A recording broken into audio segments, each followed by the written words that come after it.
टुनटना चिड़ा जंगल में सब्जी का ठेला लगाया करता था। टुनटने के घरेलू हालात ठीक नहीं थे। उसके पास इतने पैसे ना थे, इसलिए वो मंडी से जरा हल्के दाम की सब्जियां लेकर आता। जबकि उसके ठेले के साथ ही कालू कौवे की भी सब्जी की दुकान थी। कालू कौवे के घरेलू हालात ठीक थे। उसके पास पैसे की भी कोई कमी नहीं थी, इसलिए वो मंडी से अच्छी और ताजा सब्जी लाता। कालू कौवे की सब्जी अच्छी और ताजा होती थी, इसलिए उसकी हर रोज सारी की सारी सब्जी ही बिक जाती।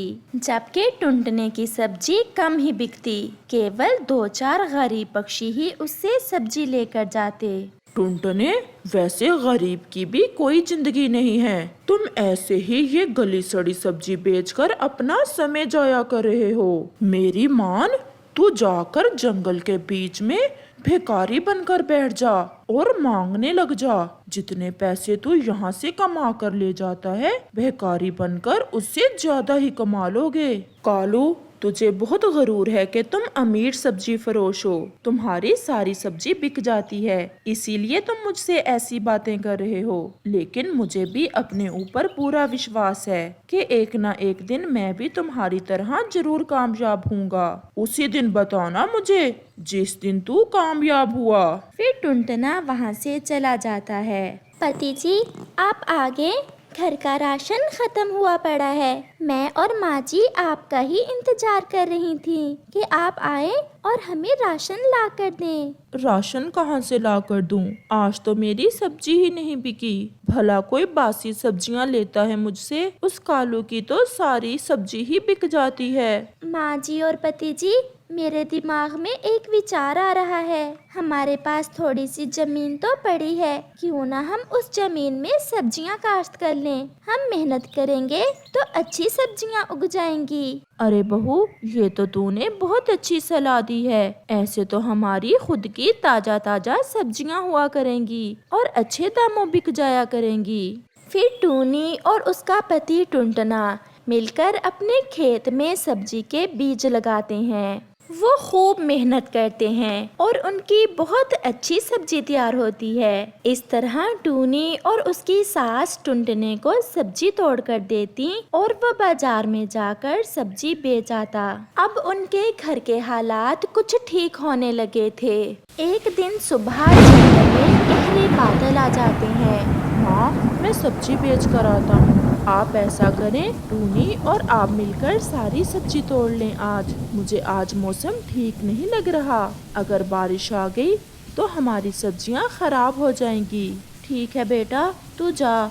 मैं और टूनी मिलकर सारी सब्जियां तोड़ लेती हैं। फिर टुनटना सब्जी बेचने चला जाता है और टूनी अपनी सास के साथ सब्जी तोड़ने चली जाती है। अभी वो सब्जियां तोड़ ही रही थी कि बारिश शुरू हो जाती है। देखते ही देखते बारिश बहुत तेज हो जाती है। बहू, चलो हम घर चलते हैं। ज्यादा देर तक बारिश में भीगना हमारी सेहत के लिए अच्छा नहीं होगा। लेकिन माँ जी, अगर बारिश ना रुकी तो हमारी सारी सब्जियां खराब हो जाएंगी।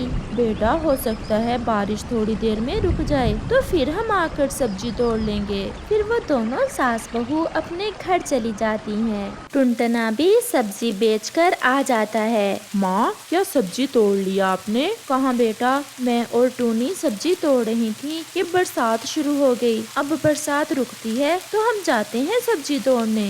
लेकिन माँ, मुझे तो ऐसा लग रहा है कि ये बरसात इतनी जल्दी नहीं रुकेगी। कहीं हमारी सारी सब्जी ही खराब ना हो जाए। फिर वही होता है जिसका डर था।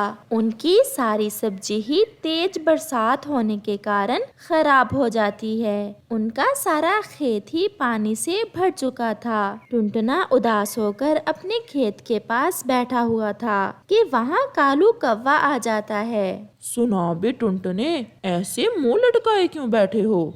वैसे बहुत अफसोस हुआ कि तेरी सारी सब्जी ही बरसात में खराब हो गई। अब तू गरीब का गरीब ही रहेगा। चला था मेरा मुकाबला करने। ताजा ताजा सब्जियां बेचकर मेरे जितना पैसा कमाना चाहता था। ऐसा कहकर कालू कौवा वहाँ से चला जाता है। फिर वहाँ उसकी पत्नी टूनी आती है। आप यहाँ उदास होकर बैठे हैं और मैं आपको हर जगह से ढूंढ कर आ रही हूँ। आप उदास मत हो, ऊपर वाले के हर काम में कोई ना कोई बेहतरी होती है। हो सकता है सब्जी का व्यापार हमारे लिए बेहतर ना हो। हमारा खेत पानी से भरा पड़ा है, क्यों ना हम अपने खेत में चावल की फसल काश्त कर लें। चावल की फसल को ज्यादा पानी की ही जरूरत होती है। अगर ऊपर वाले की इच्छा हुई तो हमें जरूर फायदा होगा, क्योंकि मेहनत कभी जाया नहीं जाती। फिर टुनटुना अपनी पत्नी की बात मान जाता है और वो अपने खेत में चावल की फसल काश्त कर लेते हैं। कुछ ही दिनों में उनकी फसल पककर बहुत अच्छे से तैयार हुई थी और फिर वो अपनी फसल महंगे दामों बेचते हैं। उन्हें उस चावल की फसल में बहुत फायदा होता है और उनका सारा कर्ज उतर जाता है। कर्ज उतारने के बाद बाकी पैसों से टुनटुना कालू कौवे के बराबर में फल और सब्जी की बहुत बड़ी दुकान बनाता है। वैसी दुकान उस जंगल में और किसी की भी ना थी। उस दुकान के सामने कालू कौवे की दुकान तो एक छोटा सा ठेला लग रही थी। इस तरह चिड़ियों का वो परिवार हंसी खुशी का जीवन गुजारता है। वो कौवी किसी भी पक्षी को कुछ खाने ना देती, जो भी मिलता सब छीन लेती थी। मीठा मीठा सेब, आज तो भोजन खाने का मजा ही आ जाएगा। हम घर जाकर इस सेब को बांट कर खाएंगे। मेरा कुकू तो ये सेब देखकर खुश हो जाएगा। फिर गौरी कौवी वहाँ आ जाती है। कौन खुश हो जाएगा? ऐसे खुश होने की कोई जरूरत नहीं है। ये सेब थोड़ी देर पहले मैं यहाँ रहकर पानी पीने गई थी। भागो यहाँ से।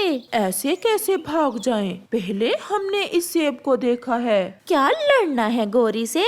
चिड़िया, तुम तो सियानी हो, समझाओ इस गंदी आंखों वाले कबूतर को। अगर गौरी को गुस्सा आ गया तो इसे भी खा जाऊंगी मैं इस सेब के साथ साथ। कबूतर भैया, ऐसे बात बढ़ाने का क्या फायदा? चलो हम कहीं और से जाकर अपना भोजन ढूंढ लेंगे। गौरी आराम से वो सेब उठाती है और भाग जाती है। चिड़िया बहन, मैं तुम्हारी वजह से चुप रहा, नहीं तो मैंने चीर कर रख देना था इस गौरी की बच्ची को।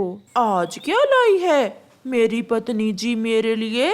चिड़िया और कबूतर से सेब छीन कर लाई हूँ। बड़े मजे मजे से खाने की तैयारी कर रहे थे और मैंने छीन लिया। मैं तो बहुत भाग्यशाली हूँ जो मुझे तुम जैसी पत्नी मिली है। मुझे दूसरे पक्षियों से भोजन छीन कर ला देती है। कालू जी, हमेशा तुम मेरा लाया हुआ भोजन खाते हो। अगर कभी मैं किसी मुश्किल में फंस गई तो मेरी मदद भी करना। मैं तो अपनी गोरी पत्नी के लिए अपनी जान भी दे दूंगा। मेरा सुंदर पति कालू जी। दूसरे रोज गौरी कौवी की माँ गौरी कौवी से मिलने आ जाती है। गौरी, क्या इस जंगल के पक्षी तुमसे डरते भी हैं? माँ, सब डरते हैं। मैंने सबकी नाक में दम कर रखा है। पक्षी तो मुझे देखते ही भाग जाते हैं। चलो फिर मुझे भी अपने जंगल की सैर करवा। मैं भी तो देखूं कैसा है मेरी बेटी का जंगल। ऐसे वो माँ बेटी जंगल घूमने निकल जाती हैं। रास्ते में बुलबुल फूलों का रस लेकर जा रही थी। गौरी उसे रोक लेती है। गौरी बहन, क्या हुआ? आपने मेरा रास्ता क्यों रोक लिया? अंधी हो? मेरी माँ आई हुई है और तुम ये फूलों का रस घर लेकर जा रही हो। मैंने ये मीठा फूलों का रस पूरे 100 फूलों से इकट्ठा किया है। बहुत मेहनत की है मैंने। मैं ये रस किसी को नहीं दूंगी। गौरी, तुम तो कहती थी कि सब पक्षी तुमसे डरते हैं और ये बुलबुल कैसे अकड़ रही है? इस मोटो को तो मैं अभी देखती हूँ। गौरी बुलबुल के 2-4 लगाती है और उसका रस छीन लेती है। अब यहाँ मेरा मुंह क्यों देख रही हो? भागती हो या 2 और लगाऊं? बुलबुल रोती हुई वहाँ से चली जाती है। वाह वाह, मजा ही आ गया गौरी। ये फूलों का रस तो बहुत मीठा था। माँ, कल फिर छीन लेंगे उस मोटो से फूलों का रस। मैं ये जंगल छोड़कर कहीं दूर चली जाऊंगी। क्या हुआ बुलबुल बहन, आप ऐसे रो क्यों रही हैं? उस गोरी की बच्ची ने मेरा फूलों का रस छीन लिया और मुझे मारा भी। कल हमारा सेब छीन लिया था।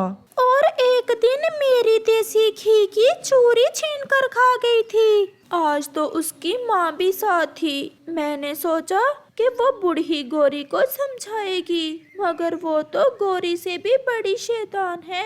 वो भी अपनी बेटी के साथ मिल गई। अब मुझे उस गोरी की बच्ची का कुछ ना कुछ तो करना ही होगा। मैंने उपाय सोच लिया है। फिर कबूतर सब पक्षियों को अपनी योजना बताता है। कबूतर बाजार जाता है और वहाँ से एक पटाखा अमरूद लेता है जो दिखने में असल अमरूद जैसा ही था और वापस हो लेता है। अपनी योजना के अनुसार सब पक्षी इकट्ठे हो जाते हैं। वो कौवों का इंतजार करने लगते हैं। फिर थोड़ी ही देर में गोरी, उसकी माँ और कालू उड़ते उड़ते उधर आ जाते हैं। कबूतर वो पटाखा अमरूद लेकर एक जगह बैठ जाता है। चल माँ, इस कबूतर से अमरूद छीन कर खिलाती हूँ मैं तुम्हें। वो सब कबूतर के पास आते हैं। बचाओ, कोई मुझे बचाओ, गोरी मेरा अमरूद छीन लेगी। चिड़िया और तोता